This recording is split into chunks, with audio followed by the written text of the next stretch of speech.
welcome back to another episode. Coming up this Friday, June 23rd, we're gonna be releasing 3 new t-shirts and we're gonna be redropping our cargo pants. All of these new items are gonna go towards the Street Hunter Z giveaway, which is live right now. Every $5 you spend is gonna get you 1 entry towards winning the car. We're gonna have 2 new brand new t-shirts hitting the website. We have one with the RX-7 and we have another one with the Mark IV on the back. We're gonna be bringing back my Bayside Blue R34 Daikoku t-shirt, which was our most popular t-shirt ever, and it's gonna finish off the trilogy of all of these t-shirts. The cargo pants that sold out instantly a month ago are coming back. So mark your calendars this Friday, June 23rd. All of it counts towards the giveaway. Let's get into today's video. HRE is coming tomorrow to scan the car, get the exact fitment of wheels we need. So what I'm gonna do right now with Kyle is I'm going to trim everything I really need to trim out of the leftover portions of the front fenders and the front tubs. To do that, I had to make some measurements, get rid of all the portions that we don't need since we're not running the full belly pan or center section. None of this needs to tie in anything, and if I can remove it, it'll allow us to tuck those fenders into the chassis more. I'm gonna trim the fenders to get rid of the same thing over here, this portion of it, because this will locate that bottom section. So I can get rid of this, we can tuck the fender back into the chassis more, make more room, oh this one right here. Make more room for the wheel by spreading this back a little bit more. For the time being, eventually Kyle's gonna tub this all in, so it's all pretty and sealed and all that. But just for right now, so we can have HRE accurately scan it, we're just gonna weld on some quick tabs and a Zeus tab to push all this back and locate the carbon fiber fender back as far as we can. But that means that we have to find a place that we like in the carbon fiber fender to put the Zeus tab, and then we can go off that. I'm gonna trim some shit, Kyle's gonna trim some shit, we're gonna weld some shit, it'll get scanned by HRE.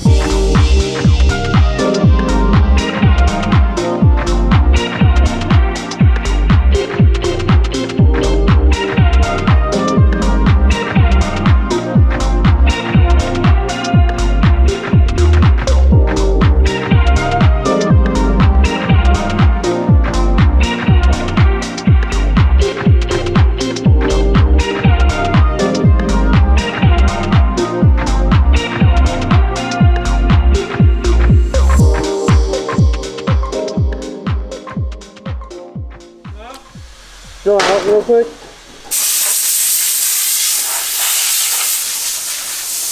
Hand tight. No, you can't. I can't say. I can't. Wait, hey, you can't let them know that we're filming a clips video. Subscribe to the second channel, baby. Link down below. Clips. That was a sick plug. That was tight. You clip channel. It's there. Did you say?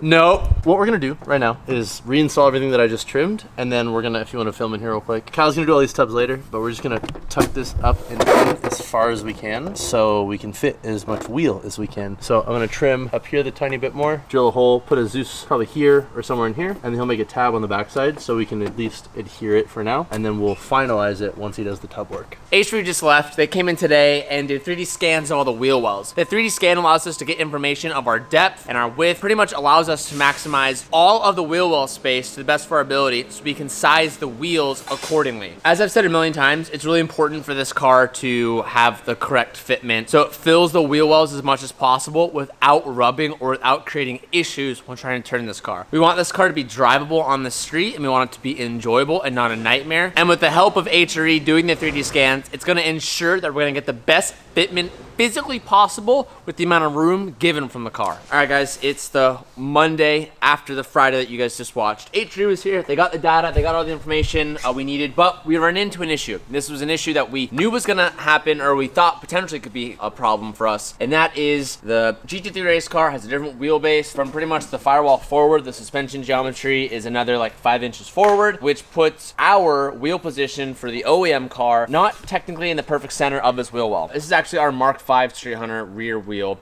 It's not the exact size dimension that we're gonna run on this car, but it's very, very similar as far as offset and width. Not even at full lock, we're hitting the inner fender. We knew this potentially could be a problem. We tried to push it back as much as possible, but we're gonna have to cut this beautiful inner fender well, probably about to here. We definitely wanted to save it, but it's not possible, and we're a little bit bummed about that. But H3 is gonna make the best size wheel for us, and Dylan spent over an hour and made this graph sheet of all the tires and rolling diameters, because we even talked about the idea of putting on like slicks on this car that they run on this real car, and then we decided not to because it's technically not very safe and wouldn't last very long. We've been over so many different things, but I want to start off by saying we're gonna have to cut this. We're super upset about it, but to back it up with something very, very cool, we have the vent that we're gonna use for this hood. Now, if you don't remember, the reason why we have a gaping hole right here is because the actual GT3 car, the motor sits 7 inches, 5 inches, a foot back. It sits way farther back. And because it's able to sit way farther back,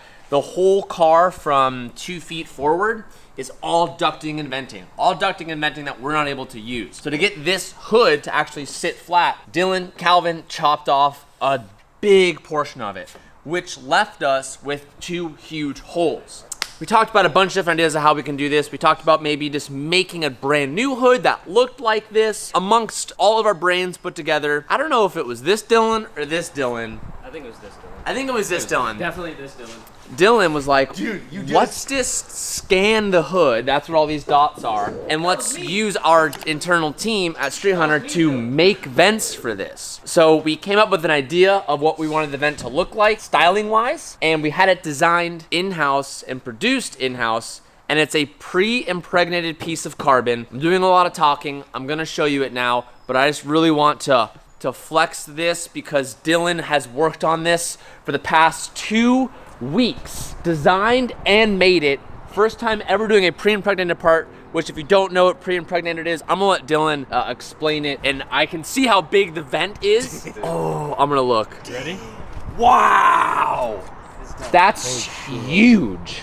Yeah, so the part's a lot bigger than Oh we kind of my thought. A couple wow. weeks ago, yeah, when we ended up taking TJ's hood back up to LA with us, we ended up fully scanning it so we could create the proper venting size for a drop-in piece. As you guys can kind of see here, we still have to do some trimming and we have to epoxy in the bridge today. This was our first PrePreg part. For a lot of you guys that don't know what's different with the PrePreg part, it's that it actually has impregnated resin in the fibers of the carbon when we lay it down. So it gets vacuum infused as opposed to wet laid and hardened. And with that, it ends up becoming way stronger and way lighter. So this is probably about 4 to 5 layers of carbon as opposed to a normal wet lay production piece, which is probably about 2 to 3. But this weighs about half the weight of it, but it's twice as strong as probably a wet lay as well. This is our very first one we've ever done. A lot of people always ask, why don't we do pre-preg parts? It's because it's extremely expensive to do this entire milling process, and laying and vacuuming process was probably as much as you guys buying one of our super kits. So It's it like doesn't really. AGs. Yeah, it doesn't really fit into a lot of people's normal budget, but for something as special as TJ's GT4 or GT3 car. How dare you call it a GT4? My bad. We know that was an extremely expensive kit. We wanted to do something that would actually match it and the weave as well. So we ended up doing this, and I think for this specific application that this was the right way to go for us. All right. So what I wanted to talk to you about was, I think I found a new girl. I'm not saying she's the one, but she's a real problem solver. Dude, it sounds like I gotta meet her. Lucky for you, she's in my pocket. Dylan. Her name's Carly.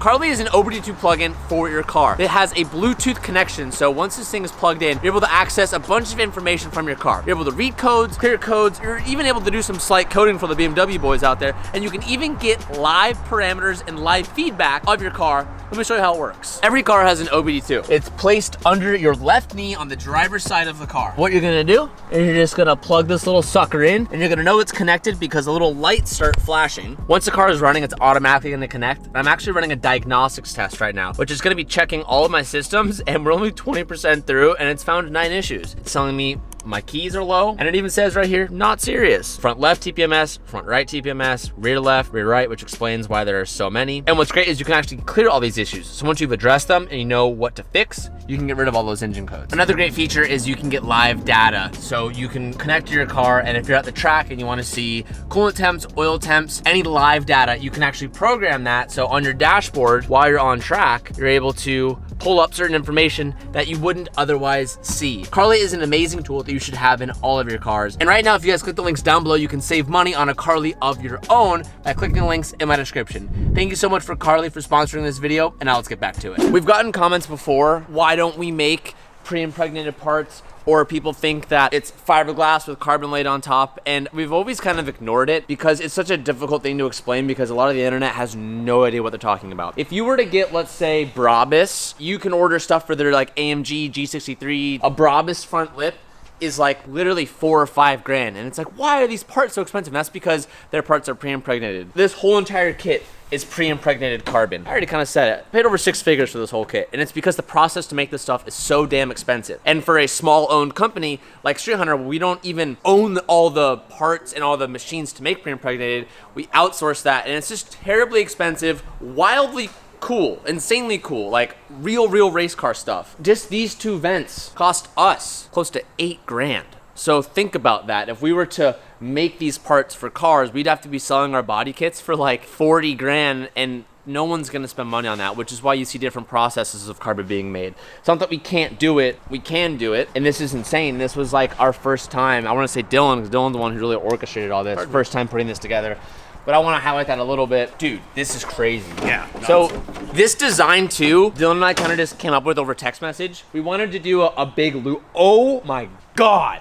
Wow. Damn. We wanted to match like this type of like louver styling on the fender. We wanted it to be super aggressive. Now keep in mind, this doesn't exist anywhere else. We just made one set just to throw into this car, and we're gonna glass them together today, which is gonna be super cool. But this is a 1 of 1 now. This is super sick, dude. We wanted to have enough vents where it kind of felt like it fit, and the angle was all purpose so you could still see inside, but you don't want to show too much, because think of how big that window is. And then also, the reason why there's a bridge right here is because to have this much carbon going across, there's a little bit of flex. So if we take a look at this, There it is, yeah. This body line right here coming off from the bumper into the hood, we wanted to emulate the same type of line that goes all the way up. So once we trim this all out, you'll see that this bridge comes up and makes that nice little crease line. So when you take a top view, it's gonna flow all the way to the windshield. Yeah, you over can see there. it from right here. That is so sick. Wow. Yeah, that's super amazing. Wait, you Look said at there was the weave and you said there was a screw up. Where's the screw up?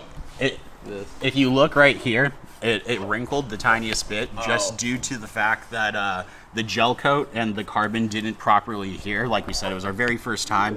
We are gonna actually make a second set that's gonna be absolutely perfect. That'll be fully cleared and everything. For our first test run, it turned out really nice. We wanted to see both the weight and composition of how it would end up turning out. And now that we've have kind of our baseline done, we're gonna start going to final production. That looks absolutely And you insane. know how light it is too. It's crazy. Yeah, and even just based upon the photos and stuff that you sent me, we were able to get our parameters and it dropped right in, which is great. That's wild. That's absolutely wild.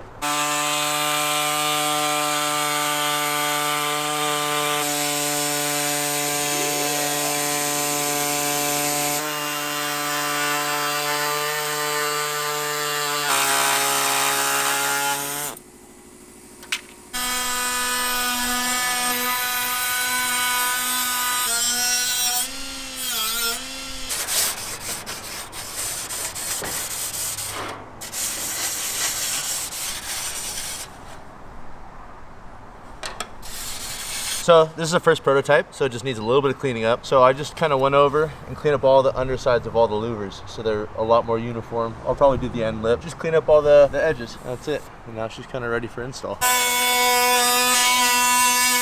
All right, let's see what it looks like. Okay.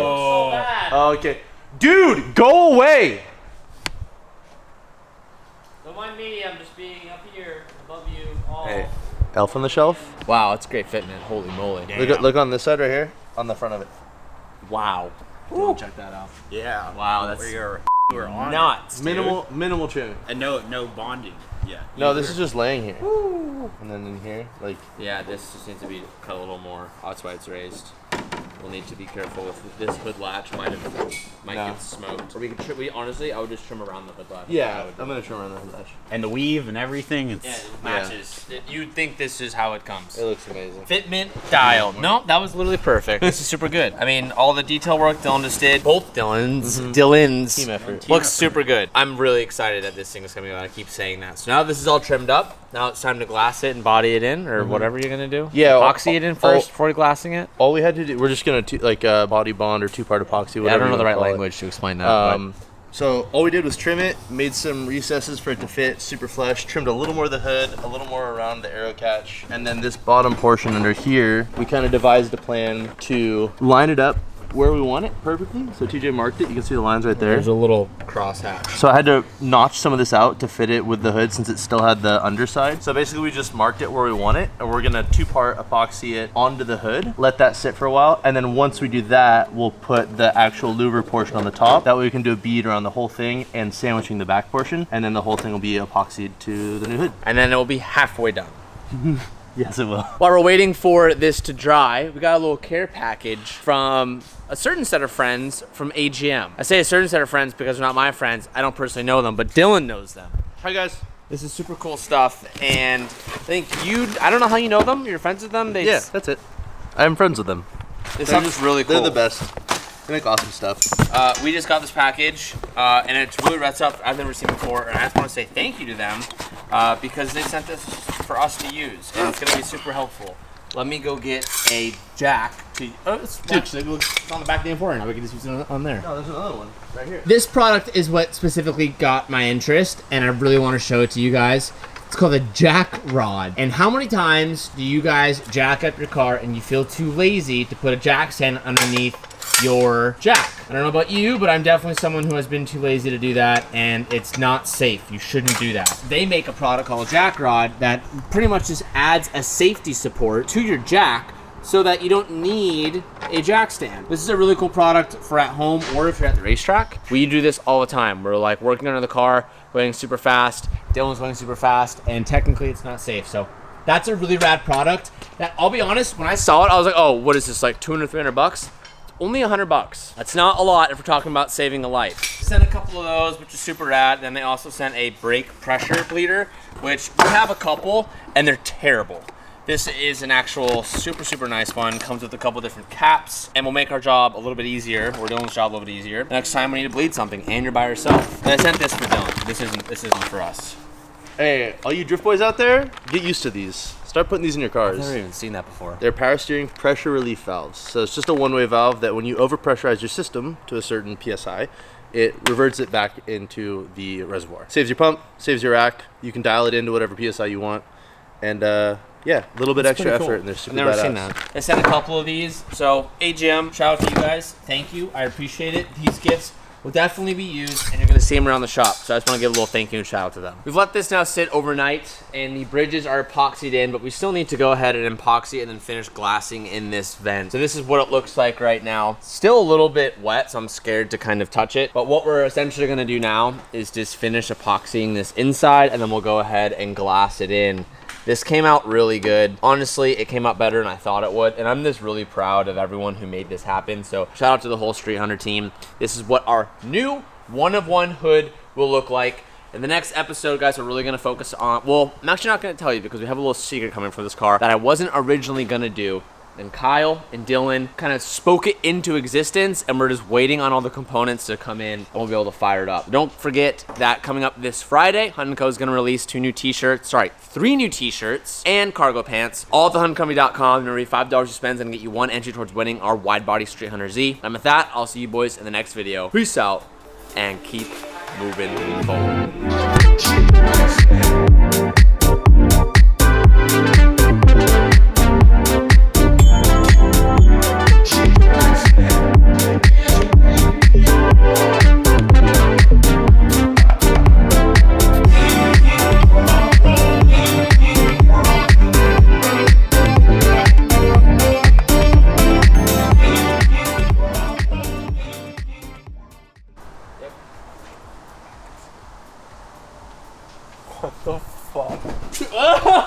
You got guy! You got guy! Dude, gross. Oh, dude, you see what I deal with on a daily, dog? It's incredible. What happened?